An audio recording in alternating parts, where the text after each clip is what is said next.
नमस्कार दोस्तों, वक्त है जागने का और आज हम जागे हैं एक सवाल के साथ। सवाल है हमारे रेणुका के वर्तमान विधायक श्री विनय कुमार जी। जब रेणुका की जनता दो हिस्सों में बंटने जा रही है तो इस समय आप कहाँ छुपे बैठे हैं?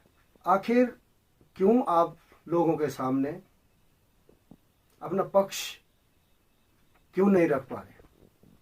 किसी प्रकार की समाज में भ्रांतियां फैलती है, तो इसी के लिए शायद हमने जो उम्मीदवार चुने होते वो केवल वोट पाने के लिए और अपना ऐशो आराम के लिए वो लोग नहीं चुने जाते। वो लोग चुने जाते हैं जनता की सेवा के लिए।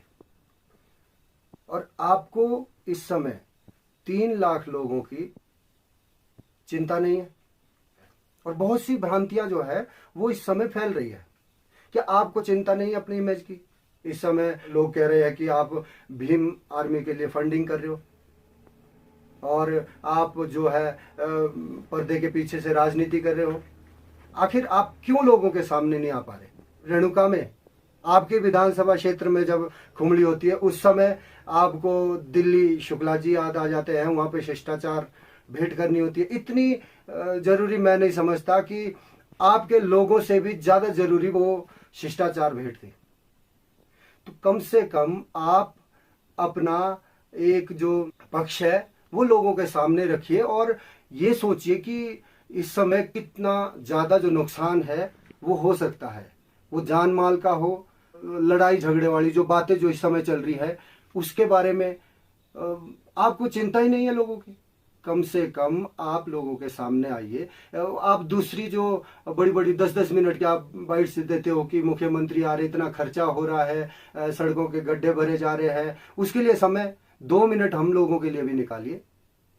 लेकिन हम लोगों को भी अब ये समझ आ रहा है कि जब भी सड़कों की बात होती है या हाटियों की बात होती है उस समय आपको और ही बातें याद आ जाती है। विधानसभा में जब टीका साहब, आपके ही पार्टी के जो नेता है, वो जब स्वर्णों की बात करते हैं तो उस समय आपको टॉयलेट आ जाता है। तो ऐसा ना हो कि आने वाले जो समय में रेणुका की जनता आपकी हुगान मुचाण बंद ना कर दे। एक पक्ष को पकड़ के मैं ऐसा कर लूंगा, चुप रह के मैं मजे ले लूंगा जैसे आज तक लिया है, ऐसे नहीं चलेगा। आप कम से कम लोगों के सामने आइए और अपना एक पक्ष रखिए। कम से कम मध्यस्थता तक कीजिए। आप बीच में आइए तो सही, बात रखिए, दोनों पक्षों की बात रखिए कि क्या सही है, क्या गलत है, क्या फायदे क्या नुकसान है। आप सामने ही नहीं आ रहे।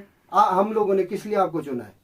इसलिए कि आप भागते रहे उरे परे और लोगों के बीच में 2 मिनट की बाइट तो दीजिए। कम से कम 2 मिनट के लिए तो लोगों के सामने आइए कि यदि अनुसूचित जनजाति होने के कोई नुकसान है तो वो भी लोगों को बताइए, फायदे है तो वो भी लोगों को बताइए। ऐसे छुप के बात नहीं बनने वाली है। और जो रेणुका की जनता है इस समय अग्रेशन लोगों में इतना ज्यादा है कि कुछ भी हो सकता है और यदि कुछ भी होता है तो इसके लिए आप जिम्मेदार हैं, क्योंकि आप हमारे जनप्रतिनिधि हैं। आपको लोगों ने चुन के भेजा है। व्यक्तिगत रूप से ये कह रहा हूं क्योंकि मैं भी स्वर्ण जाति से संबंध रखता हूं, तो मेरा ये इस समय मानना है, क्योंकि जहां तक हमने पढ़ा है, देखा है, सब कुछ जो भी इसमें अनुसूचित जनजाति क्षेत्र के लिए जो फायदे होने वाले हैं वो अनगिनत जो फायदे हैं वो होने वाले सिर्फ अनुसूचित जाति के लोगों को बरगलाया जा रहा है कुछ नेताओं द्वारा। मेरा अंत में यही कहना है आपसे कि जो हाटी का नहीं वो रेणुका की माटी का नहीं।